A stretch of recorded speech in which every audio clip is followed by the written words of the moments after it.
Hey guys, what's up? Welcome back to Film Jumbo. Number 1, Pain and Glory.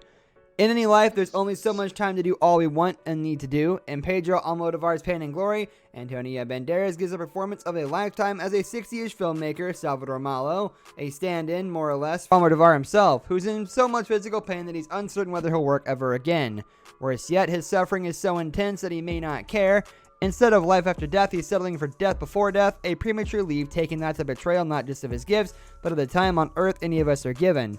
But an anniversary screening, one of his older films sets off a chain of events that shifts everything. A lost love reappears as if conjured from a dream, and other bits of his past, particularly recollections of his mother, played as a young woman by radiant Penelope Cruz, reassemble into a joyous, haunting interior monologue that demands to be explored visually through his art. Pain and Glory may be Almodovar's most resplendent and moving film, a panorama of vibrant paint box colors and even more intense emotions, and a hymn of the mysterious whatever it is that keeps any of us going in the years, months, or days before our bodies betray us.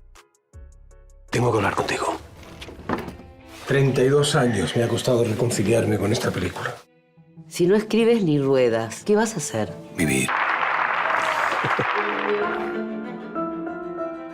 Si tú ves algo raro, me llamas. Aquí todo es raro. Tú eres muy novelero. Estoy con Salvador Mayo.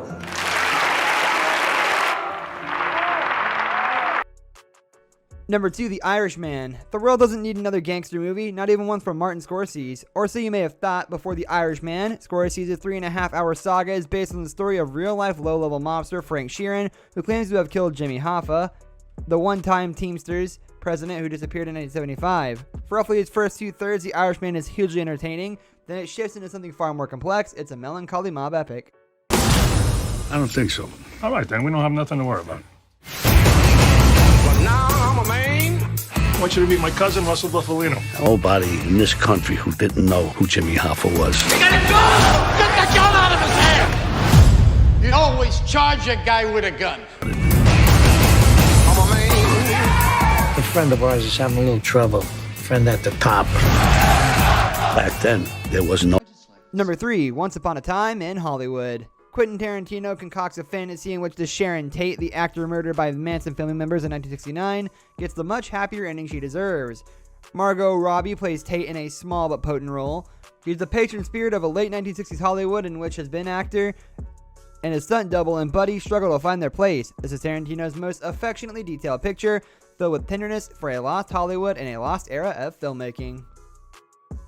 Number 4, Marriage Story. Adam Driver and Scarlett Johansson, both astonishing, star as a married couple in the midst of a breakup. To their horror and ours, their at first amicable split grows into a monster they had no idea they were capable of creating.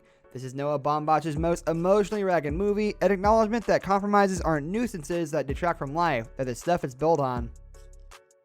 Number 5, Little Women. Greta Gerwig's verdantly alive adaptation of Louisa May Alcott's evergreen 150-year-old novel, starring Saoirse Ronan as the ambitious and vibrant Jo March, captures the book's spirit and heart. It also cuts to the reason Alcott's ideas still resonate. She knew how it felt to yearn for something more, even when you're not sure what that something more is.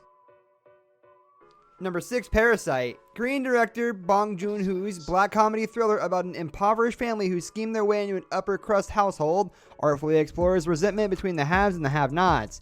Even more striking is its deep humanity. Both the scammers and the scammed earn our sympathy. Parasite is today's answer to filmmaker Jean Renoir's famous line, "The awful thing about life is this, everyone has their reasons."